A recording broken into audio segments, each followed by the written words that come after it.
Genetics is basically the story of how genes get passed on, and it all starts with this dude, Gregor Mendel, and he was a monk, and he had a lot of free time, so he grew peas.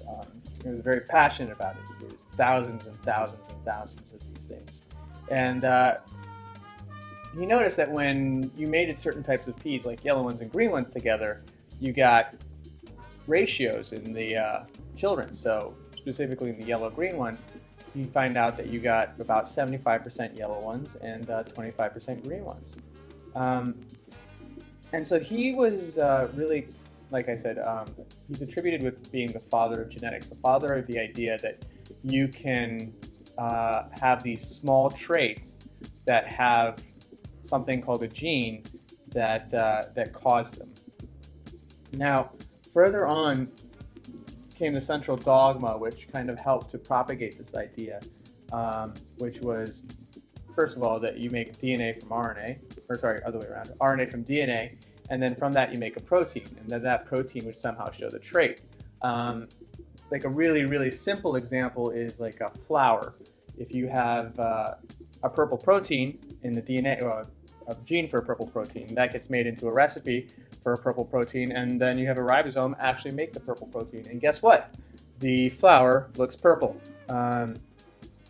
That's a really, really simplistic idea, and it's kind of an archaic one at this point, because there's a lot more going on than just RNA being made from DNA, which gets made into proteins. While that is still a very central theme, it's not quite how it goes on. So my goal today is to set up a discussion for what modern genetics actually takes into account as far as what genes do. So in the end, this is going to be about what does your gene tell you, and or what do your genes tell you? What do your genes predict? And we're going to do a little bit of review for that first. So here we go. Everything starts with gene expression, and before gene expression, we start with pluses and minuses. So if we look at this picture, we see a protein binding DNA. We know that that protein must have pluses and minuses down here. That must be opposite pluses and minuses down here, and that's why those two things stick together. So right away, we know that the DNA to RNA to protein idea has a lot more going on, specifically because of transcription factors, which would bind here, or activators, or enhancers, or inhibitors of transcription. So before DNA can go into RNA, you need certain signals to start that process. And not just one. You can have several activating sequences up here or inhibiting sequences up here, so that this gene would take in, maybe 10 signals, and if 3 of them were activating and 7 of them were inhibiting, transcription wouldn't happen. If vice versa, then it would. Okay, so genetics also talks about different genes. So there's two things. Two different genes are generally pieces of DNA that code for proteins. So if you make 2 completely different proteins, for example, let's say insulin and the insulin receptor, you have 2 different genes. But if you have 2 different versions of genes, you call them alleles. So for example, if there was an insulin receptor, a regular one that you find, and maybe one that worked just a little bit better because of a single mutation, then you would call those 2 things alleles. So a gene, technically, the definition, is a sequence of DNA that codes for a protein and all the associated regulations of that protein. So for example, a gene would be this part of the DNA that codes for the protein, and it would also be these upstream elements, promoter, and all that. So let's talk about how new genes or new alleles get made. So the simplest idea is mutation, right? So let's say this is coming from a mom, and this one is coming from a dad.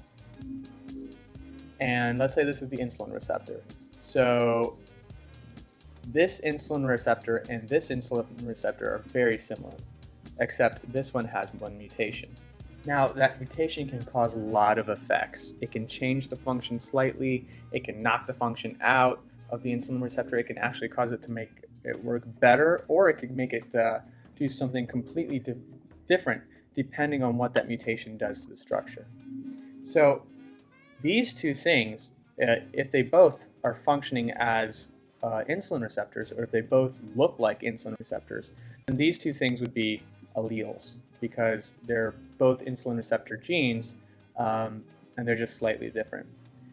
Like I said, this one's going to arise from a just random mistake, and in copying. So, you're copying 1,000 base pairs a minute, and you've got 6 billion to do. You have lots of DNA checking mechanisms, but they're not perfect. It's a pretty big genome. It's a big task. So you're going to generate some mistakes.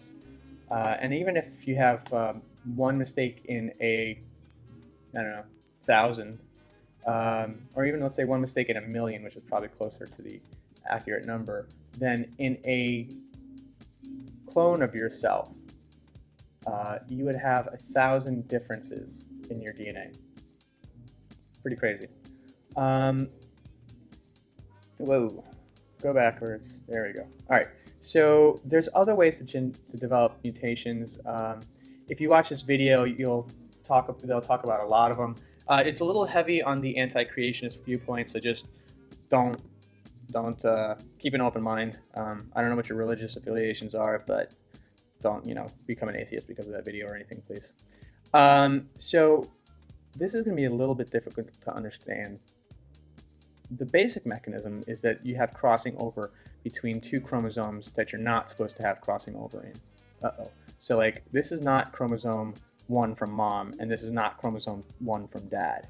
So both of these are not the same genes, and you're just switching them. This would be like chromosome 1 from mom, and this is like chromosome 3 from whoever. It doesn't matter. So this gene right here might code for FOXP2, while this gene right here might code for leptin. And what you can see happens here, sometimes these things cross over. And what you can do in that process is actually generate a new gene. So let me try a metaphor real quick. Let's say this is something simple. Let's do an omelet. So this is a recipe for an omelet, right? So you crack eggs, you put the eggs in a frying pan, you heat the frying pan, you add some cheese, and then you put it on a plate. So if we went over here, you could kind of go with that same idea. So you crack your eggs, you put them in, heat the frying pan, you put them in the frying pan, and then rather than adding cheese, so you would just completely break into a brand new recipe. Like, then you pour your cake batter into the pan, bake at 350 for 10 minutes. And what you could generate by mixing two recipes like that is a brand new gene. And if you look at BRCA1, you'll find that kind of thing actually can have pretty disastrous effects. Another way to generate a mutation is with this whole thymine dimer thing. And so this is why UV is bad for you. So if light comes from, sun and it hits DNA, DNA absorbs that energy and makes a slightly more complex structure, meaning that it's higher in potential energy. That happens by the T's here bonding, covalently bonding together at the top, not just in the backbone, but at the top as well. So you have DNA checking mechanisms which will go ahead and fix this, but they're not perfect. So if you go out in the sun a lot and you're like, oh, I look beautiful, I'm tan. If you look a little bit closer, you're pretty flawed, and you're generating lots of mistakes in your DNA. And if one of these mistakes happens to be in P53 or RB or something like that, and it doesn't get fixed, well, then you have a problem. That's exactly how you develop skin cancer, and that's why you should wear sunscreen, even if you're not white. So I didn't know that for a long time. I thought that darker people didn't need to, but you do. Sunburn sucks. All right, so now we've talked about genes. Let's talk about how we pass them on. Cell cycle and mitosis, really simple. If we're trying to generate exact clones of a cell, then we go through this process. So if I'm trying to grow a new arm or go from an egg to a Luke D, then I would go through cell cycle and mitosis. However, I would not do that if I was trying to make a baby, because that would be bad. We don't make clone babies. Coral can make clone babies, and so they can go through cell cycle and mitosis and make exact clones of themselves. But that's not always a good thing. So the advantage conferred to an organism or group of organisms that all have the same same exact genetic makeup is that if one is healthy, all are healthy. However, the reverse is certainly true. So if one is affected by something in the environment, then it's very likely that all will be affected by something in the environment. Which brings us to our next way to pass on information. So that's like the half of my stuff, half of your stuff.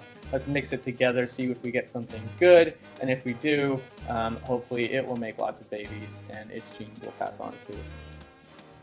So that's meiosis, and the big thing about meiosis is crossing over. So I got one genome from my mom, and I got one genome from my dad. And if I make a baby, the baby will get neither just my mom's genome nor my dad's genome. They're going to get some mix of those two. And if you think about it, I'm just the mixing bowl for those two genomes, right? So I get two genomes, and I'm going to put out a combination of that.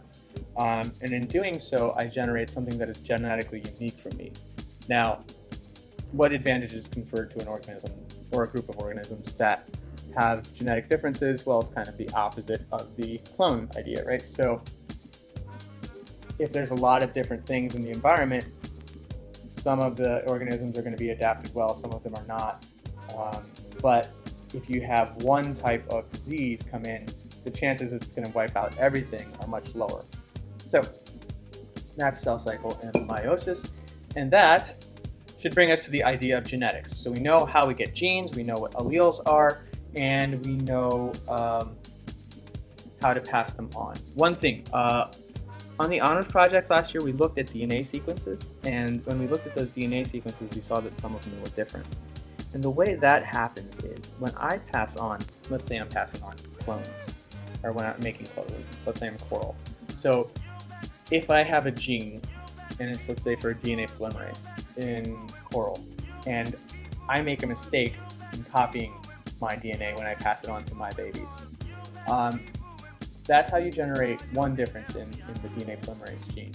And then let's say that happens each time that gets passed on, and then suddenly you end up with a gene that has so many differences in it from the original DNA polymerase that it no longer handles DNA. It might handle RNA or QNA, something new. And that's how you develop specifically different genes. It seemed like a tough thing to get last year, so I thought I'd just point that out.